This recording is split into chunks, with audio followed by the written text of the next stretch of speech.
Nu, ko sveiciens visiem Rīgas Dinamo līdzjutējiem, un ja jūs esat cītīgi, patiesībā sakot, radio SVH klausītāji, tad droši vien arī jūs esat iedomājušies, ko jūs būtu gatavi darīt dēļ Rīgas Dinamo diviem nākamās sezonas abonementiem. Proti, Artur Varjonas braucuma laikā šobrīd ir tāda rubrika, ikdienā klausītājiem ir iespēja zvanīt un izteikt visneiedomājamākās un trakākās versijas, bet šodien stāsts nebūs par to.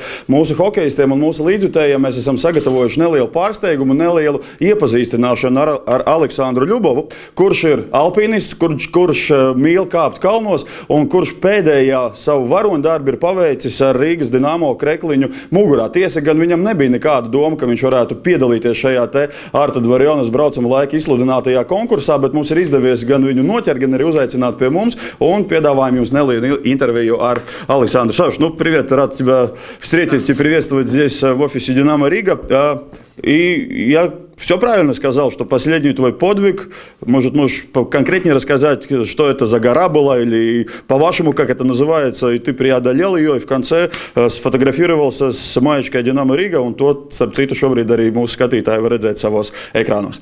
Ну, да, это был Монбланк, самая высокая гора в Альпах и также в Западной Европе, 4810 метров.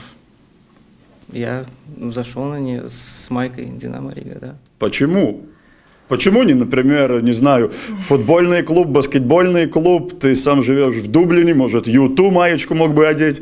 Ну, во-первых, я очень люблю хоккей, я очень люблю нашу команду Динамо Рига, на самом деле очень люблю. Я когда шел без задней мысли, просто в последнее время, ну, были трудности у команды и с финансированием, и все. Я шел просто поддержать команду, не знаю, вот таким образом, то, что мне пришло в голову. Большое спасибо, это очень приятно слышать. Слушать от тебя, какие еще твои подвиги, что еще ты будешь, постараешься преодолеть? Ну, в следующем году, да, я планирую зайти на Эльбрус, это 5600 метров, это уже будет самая высокая гора в Европе, она в России находится.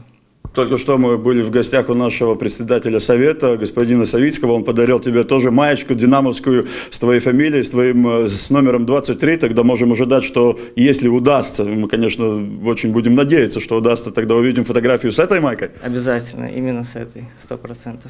Ты уже упомянул, что следишь за динамовскими результатами. Прошлый сезон, наверное, как и всем, хочется чуть-чуть забыть, но от ошибок нужно учиться.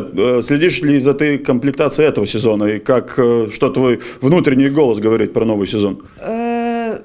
Ну, не знаю, я всегда смотрю с надеждой, я очень надеюсь, что все будет хорошо, потому что, ну, во-первых, те ребята, которые остались, они опытные, и они уже давно играют, и, ну, я надеюсь, что они покажут результаты. Новый тренер, ну, посмотрим, ну, я надеюсь только на лучшее.